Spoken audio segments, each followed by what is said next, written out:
नमस्कार दोस्तों, आप सबको पता है कि 3 साल पहले अफगानिस्तान के अंदर में तालिबान की सरकार आ गई थी। वहाँ पर एक्चुअली में हुआ क्या था कि यूएस की फोर्सेस वहाँ पर मौजूद थी, लेकिन डोनाल्ड ट्रंप का जब रूल था, जब वो डोनाल्ड ट्रंप प्रेसिडेंट थे, तो उन्होंने एक बहुत बड़ा डिसीजन लिया था।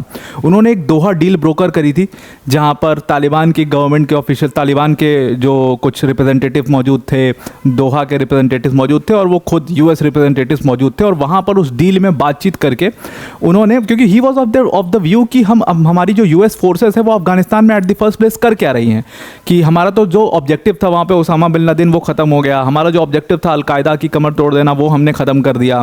तो अफगानिस्तान अब हमारे ऑब्जेक्टिव प्रायोरिटी लिस्ट पे है ही क्यों, हम वहाँ पर अपने लड़कों को भेज ही क्यों रहे हैं, और वो लड़के अपनी जान वहाँ पर क्यों गंवा रहे हैं, वो क्यों तालिबान से लड़ रहे हैं, तालिबान तो हमारा टारगेट ही नहीं है। तो ये व्यू था उनका, और वो व्यू उन्होंने दोहा डील में ब्रोकर कर लिया था, जिसके बाद फिर 2021 के तहत 2021 में यूएस की जो फोर्सेस हैं वो अफगानिस्तान से बाहर आ गई थी। और जैसे ही यूएस की फोर्सेस अफगानिस्तान से बाहर आई थी, वो पूरा एक वीडियो वायरल हुआ था, आपने देखा होगा कि वहाँ पर तालिबान के जो लड़ाके वो शहरों में घुसे, क्योंकि वो पहाड़ी इलाकों में थे, तब तक अपने हाइडआउट्स में रहते थे। लेकिन वो जैसे यूएस की फोर्सेस गईं तो उन्होंने पूरा मतलब अफगानिस्तान में शहरों में घुसे, पार्क्स में, जिम्स में, आपने देखा होगा, और लोग जो है डर के मारे वो प्लेन से लटक लटक के वहाँ से भागने की कोशिश कर रहे थे। तो मतलब कुल मिला जुला करके बात ये थी कि तालिबान की सरकार आ गई आज से 3 साल पहले अफगानिस्तान के अंदर में। अब जैसे तालिबान की सरकार आई, सरकार तो बन गई, अफगानिस्तान के लोगों ने उसको एक्सेप्ट तो कर लिया। अब एक्सेप्ट किया नहीं किया वो बात अलग की बात है, जिन लोगों ने नहीं किया उनको हटा ही दिया गया रास्ते से। लेकिन एक तरीके से तालिबान की सरकार वहाँ पर बन गई, लेकिन इंटरनेशनल कम्युनिटी ने कभी इस चीज़ को एक्सेप्ट नहीं किया।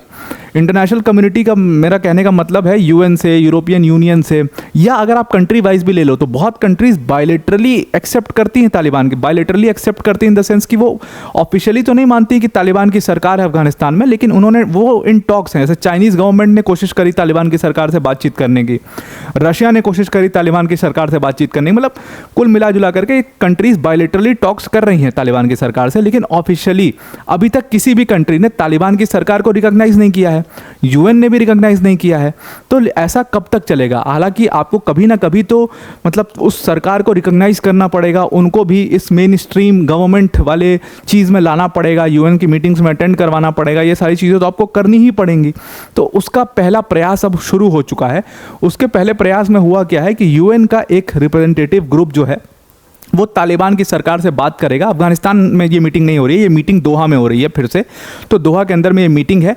30 जून और 1 जुलाई को ये मीटिंग कंक्लूड हो चुकी है, जहां पर यूएन रिप्रेजेंटेटिव और तालिबान गवर्नमेंट के रिप्रेजेंटेटिव्स मिलेंगे और बातचीत करेंगे।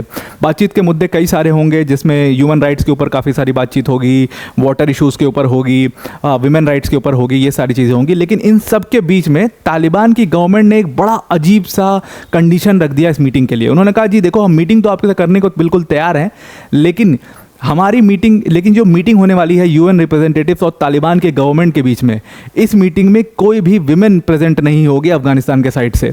क्योंकि देखो हुआ क्या था कि इनका प्लान ये था यूएस की मीटिंग का, और जो मीटिंग हुई है ना, जो यूएन ऑफिशियल्स हैं वो कह रहे हैं कि मीटिंग काफ़ी प्रोडक्टिव भी हुई है, और इसमें जितनी हमारी कंडीशंस थी जो हमने तालिबान की सरकार के सामने रखी, वो कंडीशंस वो मानने को पूरी तरीके से तैयार है। They are ready to cooperate, और वो भी एक प्रॉपर गवर्नमेंट चलाना चाहते हैं। वो भी कोई ऐसे मतलब मिलिटेंट ऑर्गेनाइजेशन जैसे किसी कंट्री को रूल नहीं करना चाहते हैं, वो भी एक प्रॉपर गवर्नमेंट चलाना चाहते हैं। और अगर आप तालिबान का फॉर्मेशन देखोगे तो एक्चुअल में जो उनका एक्चुअल ऑब्जेक्टिव था जब वो ऑर्गेनाइजेशन बनी थी, जो स्टार्टिंग में, और मुजाहिदीन के खिलाफ जो उन्होंने लड़ना शुरू किया था अफगानिस्तान में, तो उनका जो एक्चुअल ऑब्जेक्टिव था, क्योंकि तालिब्स मीन्स स्टूडेंट्स, तो उनका एक ग्रुप उन्होंने बना करके तालिबान बनाया था। तो वो एक्चुअली में उनका ऑब्जेक्टिव यही था कि वो एक proper government through bureaucracy rule करना चाहते थे। और वही चीज़ अब यूएन के ऑफिशियल्स ने भी बोला है कि वो भी अच्छे से रूल करना चाहते हैं। वो भी नहीं चाहते कि मिलिटेंट ऑर्गेनाइजेशन जैसे एक कंट्री को चलाता है वैसे हम चलाएं, या सीरिया और इराक जैसे हाल हो हमारे यहाँ पर, वो प्रॉपरली रूल करना चाहते हैं। तो ये बात बहुत प्रोडक्टिव निकली। लेकिन उन्होंने ना एक बड़ी अजीब सी कंडीशन इसमें रख दिया, आपने भी थंबनेल देखा ही होगा। उन्होंने कंडीशन ये रखी कि साहब इसमें ना अफगानिस्तान के साइड से कोई भी विमेन रिप्रेजेंटेटिव इस पूरी मीटिंग में प्रेजेंट नहीं होनी चाहिए। अब आपको पता ही है कि तालिबान की सरकार जो है वो एक बहुत ही ऑर्थोडॉक्स मुस्लिम गवर्नमेंट है। शरिया लॉ वो इम्पोज करना चाहते हैं। लॉ एंड ऑर्डर पे बहुत सारी ऐसी चीज़ें हैं जिसको यूएन नहीं मानने को तैयार है। जैसे वो शरिया लॉ जब इम्पोज करेंगे तो वहाँ पर पनिशमेंट जो हैं बहुत ब्रूटल पनिशमेंट्स हैं, जिनके लिए यूएन के जो लॉज हैं, ह्यूमैनिटेरियन लॉज हैं, वो राज़ी नहीं होते हैं। यूएन के ह्यूमैनिटेरियन लॉज तो एग्जीक्यूशन के बहुत सारे तरीकों मेथड्स को भी नहीं मानते हैं।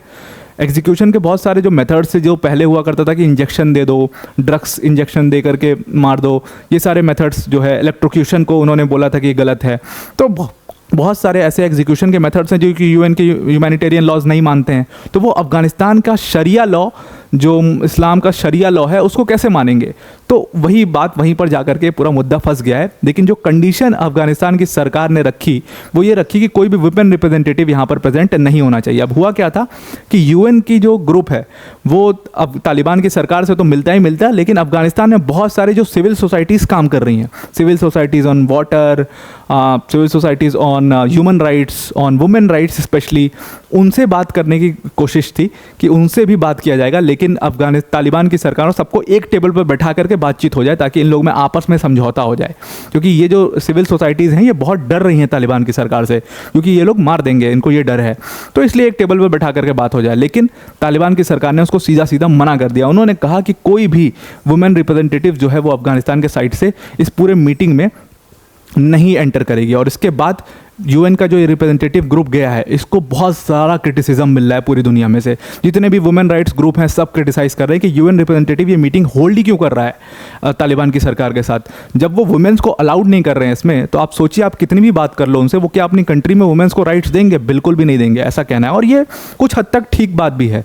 अब इसीलिए क्या हुआ कि यूएन के इस रिप्रेजेंटेटिव ग्रुप ने 2 अलग अलग मीटिंग्स की। एक तो 30 जून और 1 जुलाई को तालिबान की सरकार के साथ मीटिंग होगी, और 2 जुलाई को इन्होंने कहा कि हम जो है 2 जुलाई को दोहा के अंदर में जो बाकी ग्रुप्स हैं, जो बाकी सिविल सोसाइटीज़ हैं, हम उनके साथ मीटिंग करेंगे। जो ह्यूमन राइट्स या वुमेन एडवोकेट्स हैं, हम उनके साथ अलग से 2 जुलाई को मीटिंग करेंगे, और उसके बाद हम मिल करके एक डील ब्रोकर करवाने की कोशिश करेंगे ताकि सब जो है वो को एग्जिस्ट करें अफगानिस्तान के अंदर में। हालांकि को एग्जिस्टेंस बहुत मुश्किल है। खुद यूएन के ग्रुप ने ये चीज़ मानी है कि वहाँ पर एक तरीके का जेंडर अपार्थीड है। जेंडर अपार्थीड मतलब क्या है? खासतौर से वुमेन्स को लेकर के, कि वुमेन्स के पास राइट्स ही नहीं है। सेकेंडरी स्कूल मतलब आप सेकेंडरी एजुकेशन ले नहीं सकते हो अगर आप एक वुमेन हो या आप गर्ल हो, तो आप सेकेंडरी एजुकेशन ले नहीं सकते हो। आप जिम्स में नहीं जा सकते, आप पार्क्स में नहीं जा सकते। अगर जॉब्स भी आप कर रहे हो तो जॉब में भी बहुत सारी रिस्ट्रिक्शंस हैं। कई सारी ऐसी जॉब्स हैं जो आप नहीं कर सकते हो। तो ये सारी इश्यूज़ जो हैं वो अफ़गानिस्तान के अंदर हैं अभी, और अगर ये तालिबान की सरकार वहाँ पर रही तो ये इश्यूज़ रहेंगे भी। तो इसी चीज़ को ठीक करने के लिए यूएन का रिप्रेजेंटेटिव ग्रुप गया है, लेकिन पहले ही उसके तालिबान की सरकार ने उनको मना कर दिया कि भाई कोई भी वुमेन को हम अलाउ नहीं करेंगे इस पूरे मीटिंग के अंदर में। दूसरी तरफ जो यूरोपियन यूनियन के स्पेशल एनवॉय हैं निकोलसन, उनका कहना ये है कि देखो, आप इनसे कितनी भी बात करोगे इन तालिबान की सरकार से, ये बात करने को तो पूरी तरीके से तैयार है, लेकिन ये बिल्कुल भी किसी भी तरीके से वुमेन राइट्स के ऊपर एक्ट करने को तैयार नहीं है। और ये कई बार हो चुका है, हमने कई बार बात करी है इनसे, तो बात ये बिल्कुल प्रॉपरली करते हैं, हाँ जी बिल्कुल करेंगे, लेकिन ये उस पर एक्ट कभी नहीं करेंगे। तो ये बात यूएन को अब समझ लेनी चाहिए कि ये उस पर नहीं एक्ट करने वाले हैं।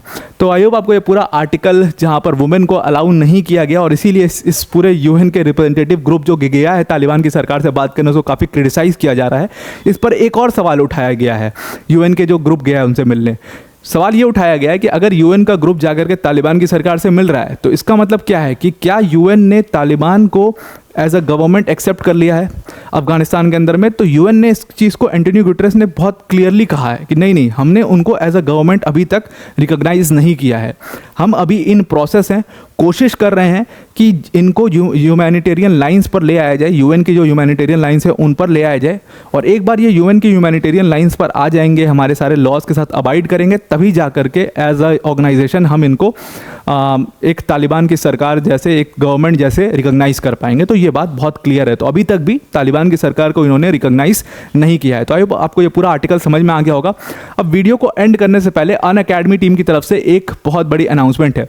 देखो, अनअकैडमी का biggest ever event Unacademy UPSC summit, जो कि होने वाला है in collaboration with the Hindu group.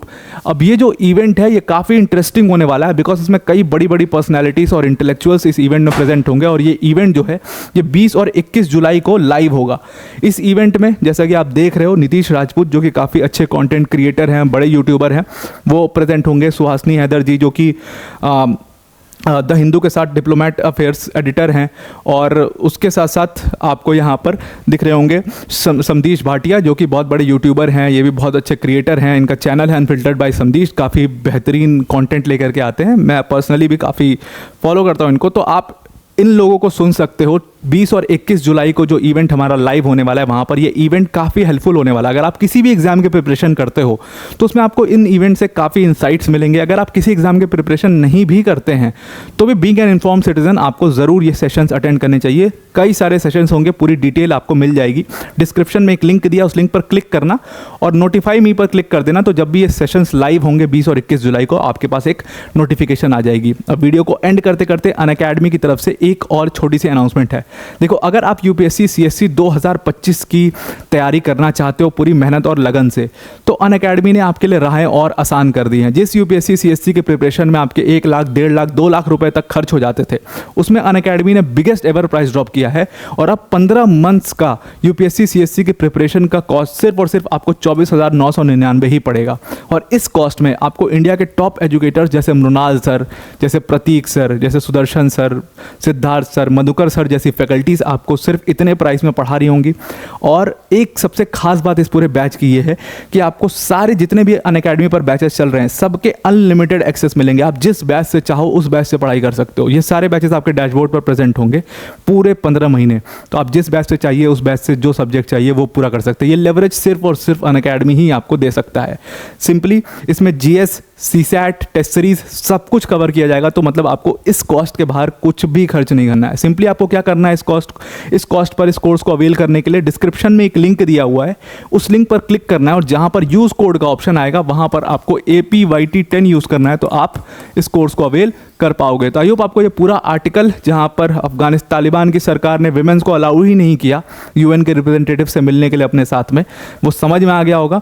और उसके बाद हमारे अनअकैडमी समिट के बारे में भी समझ में आ गया होगा। तो आज के लिए इतना ही। Thank you and have a nice day.